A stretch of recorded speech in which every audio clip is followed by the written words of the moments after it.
Hello everyone, I got a few more books here. Just came in from CGC, wanted to share them with you real quick. I've got a Secret Wars number 8. This was about a raw 9.4. I believe all of these might be for the same guy that I worked on these books for, and they were so beautiful I just had to show them today.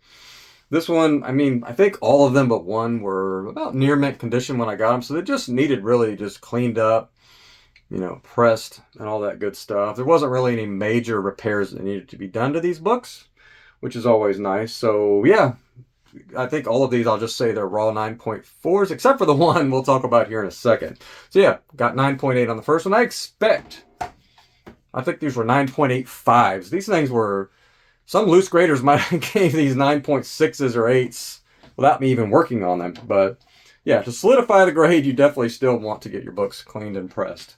A New Mutants 90. And actually, why don't we just do it this way? He sent me 2 copies, equally beautiful copies. Maybe one slightly nicer than the other, but they both got 9.8 white pages. I didn't put any notes on these. And if you didn't notice from my last video, I've started putting the notes on the back of the books. And that way I'm not hunting and I always have notes and I'm not looking down here all day long. I can just kind of glance at the back. Let me know what you think about that. I've been guilty of not talking or not giving details on books lately, so I'm trying to get better about that. It's kind of a lot of work to, first take the notes, keep detailed notes, grade the books, all that stuff, and then remember to print out, whatever you're going to be talking about. So now I can just basically put a sticky note on the back, look at my phone real quick, get the notes, and then it makes the videos easier. So, not that you really care or need to know about that, but I am trying to make these videos a little more efficient, a little more informative, and give a few more details to make it more interesting, maybe, rather than just showing you a bunch of books, say, here's a 9.8, here's a 9.2. Who cares, right? You want to know what I did to them and what the grade was before, right? So maybe I'll put this one last. But let's go ahead and show the ASM 316, one of my favorite covers of all time. Isn't this like one of everybody's almost favorite covers? If you like McFarlane at all, or you were born before 1990, you probably are going to love this book.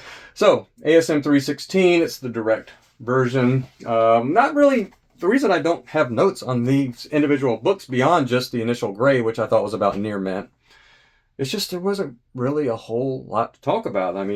Maybe a bump here or there, some bends here or there, a few ticks, that were maybe non-color breaking that I had to clean up. All that good stuff. Nothing major like creases, bends, boxing, stains, none of that stuff. So, yeah, and again, 9.8 white pages. We will take that. Now, the next one's a lower grade. But it might be the most valuable of the bunch. Maybe not. I'm not sure. You tell me. I really haven't looked up the values, honestly, on this. But we have an ASM 316. You might be thinking, well, it's a newsstand. It's going to be valuable. But it's only a 9.0, right?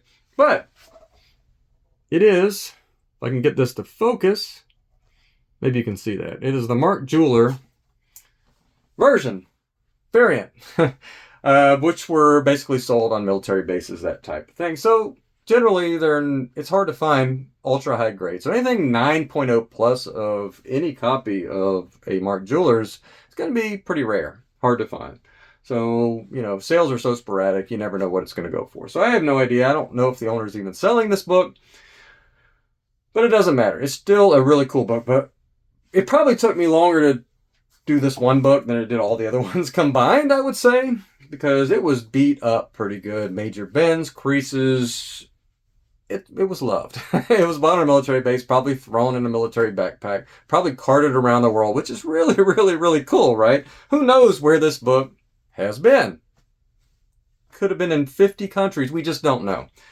I love the story. I wish we had the stories on all of these books. But regardless, this book has been places, which is pretty freaking amazing when you think about it. That's what kind of makes Mark Jewelers so cool, is the history behind them. So anyway, yeah, I got the 9.0. I thought this was about a 7.0. I'm being generous, I think. I really don't know. It could have been a 5.0, 6.0. I really don't send in books that are beat up like that, so I don't have a good feel of what the grade would come back as. But yeah, we'll just call it 7.0 to 9.0. That's close enough for me. But I think the owner's going to be happy with all the grades, obviously. So that's it. Stay nerdy. Thanks for watching. I'll see you in the next video.